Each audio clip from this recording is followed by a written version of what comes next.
What's going through your mind right now when we say Shohei going on? Nothing is going on in my mind. It's all taking place on the on-deck circle. When I go up there, I'm executing what my plan is, and I have a run on. Nowadays, you know, they play a lot of shifts and whatnot. I would be trying to hit the ball in the hole between first and second, but that's not the case anymore.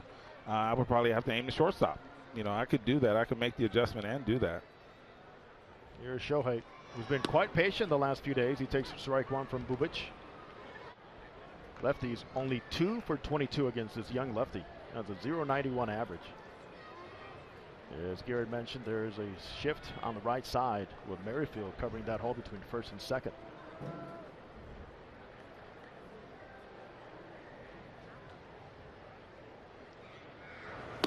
So you're saying any shift situation, regardless if it's third man at first base, you still will be shooting towards that hole?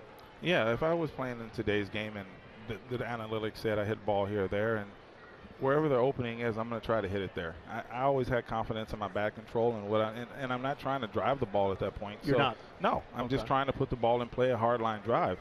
So therefore, I don't feel I'm giving up anything. Actually, remember this in Boston, and Red Sox doing a shift on you. Yeah. It was here. It was here. Okay. So yeah, one night they decided to pull Garcia Power around to where the shortstop is right now, and leave the third baseman where the third baseman was, and Derek Lowe was pitching, which he was a sinker ball pitcher, so ground ball. So all I was doing was trying to hit. I hit a ground ball to shortstop. I'm sorry, ended up getting a double. I'm laughing the whole way because of the shift that they put on me. And at the end of that, Garcia Parra walks behind me and said, "I knew you were going to do that." But you felt comfortable with your hands. You could control the bat and put it where you wanted to. I mean, that was putting it on a platter for me with a sinker baller. I mean, that's what I'm going to do, is hit the ball to shortstop primarily if the ball's away from me. Here's a 1-2 on Shohei. That's a very good take right there, 2-2.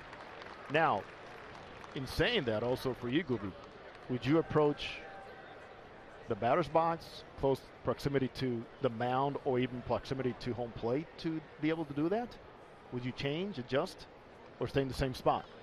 I stayed in the same spot. You would? Yes. So it came down to what pitch you were swinging at then? Yes, exactly. I mean, tonight, like where the left-handed pitcher standing tonight, I already noticed that I would love to face this guy because he's standing on the third base side of the rubber, so I can visually see the ball even better coming out of his hand. That's why I always wonder why lefties do that. I mean, if you're going to take advantage because left-handed batters, you want to be on that first base side. Yeah, it takes your vision. It makes everything clearer when he lets the ball go.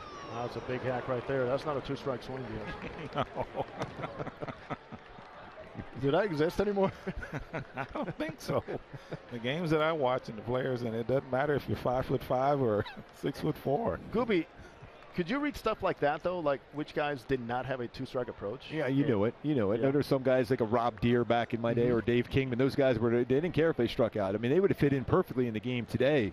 You know, they always got, people gave them grief about that, but they were up there trying to do as much damage as they could. Like there's damage right there. Shohei, way, sayonara. Where did that land? Just like that. Couple rows from the top. 2-0 Angels. Shohei, goodness. That's incredible how far that went. I remember Joey Gallo hit one off. Garrett Richards pretty far up there. And I remember Bo Jackson in the All-Star game, but I don't know if I've ever seen a ball that far up on that batter's eye. I mean, that's way up. I've never seen one hit that out. Did you hit a top flight golf ball that far, GA? Yeah, with a 2-iron.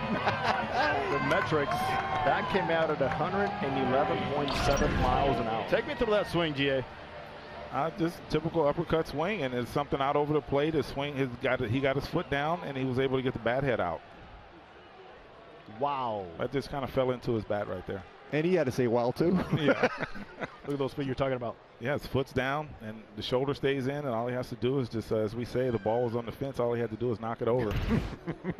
Now, how do you do that? How do you make that adjustment from one year to the next? How do you gain that confidence to be able to do that and get back to where you should be as compared to where you were last year? And that's all it is, like you said. It's a mental thing.